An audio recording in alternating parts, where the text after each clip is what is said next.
এটা কি কষ্ট লাগে মাঝে মাঝে? প্রচুর কষ্ট, জীবনটাই লস। হ্যাঁ ভালো লাগবে কিনবো।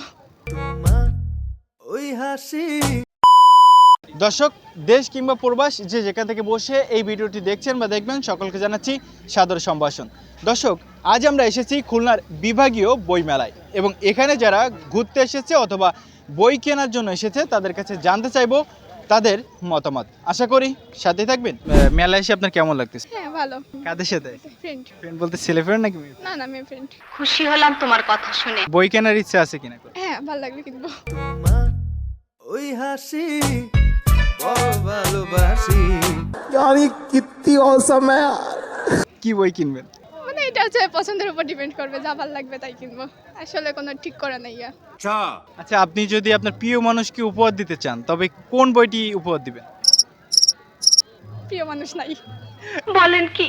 এটা কিন্তু আমাদের ভাইয়া দেখবে। না সিরিয়াসলি। সিরিয়াসলি নাই? হ্যাঁ। এটা কোনো কথা? মানুষ যে থাকতেই হবে এমন তো কোনো কথা নাই। সঠিক বলেছেন, আপনার বুদ্ধি ভালো। বেশি ছোট হয়ে যাচ্ছে না, জায়গাটা স্পেসটা বেশি ছোট হয়ে যাচ্ছে না আনুপাতিক হারে। ভালো আসলে এখনো ঘুরে দেখা হয়নি, আর একটু দেখতে হবে আসলে। দেখো যেটা ভালো মনে করো। আচ্ছা, বই কেনার ইচ্ছা আছে কিনা? না, ওইরকম ইচ্ছা নেই, এমনি দেখতে আসছি বই মেলায়। ওকে। কি আছে না আছে এরকম। আসলাম যখন সব তো দেখাই লাগে, তাই না? সেই আচ্ছা, বাসায় বইয়ের অভাব নাই যে এখান থেকে আবার বই নিজে পড়তে হবে। কি হয় সমস্যা? আমার আম্মু। আম্মুর সাথে কি বই মেলায়?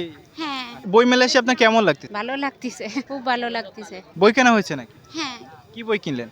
আমি হচ্ছে সাপমোচন আর হচ্ছে নীল, এই যে আমি দুইটা বই পাওয়া হয়নি রবীন্দ্রনাথ ঠাকুরের, হচ্ছে অপরিচিতা আর হৈমন্তী। কি বই পড়তে ভালোবাসেন আসলে? আমি একটু গল্প রোমান্টিক দিকে হ্যাঁ। বই কি নিজের জন্য নাকি কাউকে গিফট দিবেন? না, নিজের জন্যই। বইয়ের স্টল আরও বাড়ানো উচিত অ্যান্ড খাবার দাবারের একটু ব্যবস্থা থাকা উচিত। সঠিক বলেছেন। তো বই মেলায় আসছেন, বই কেনার কোনো ইচ্ছা আছে কিনা? কিছু আছে মূলত বই কেনার কোনো ইচ্ছা নেই, এখান থেকে দেখার জন্য আসছি, মেয়ে দেখার জন্য।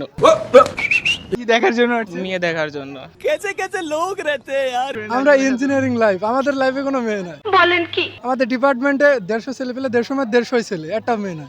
এইটা কি কোনো কথা? আমাদের কলেজের সামনে গার্লস স্কুল আছে কিন্তু মেয়ে আমরা দেখার সুযোগ পাই না।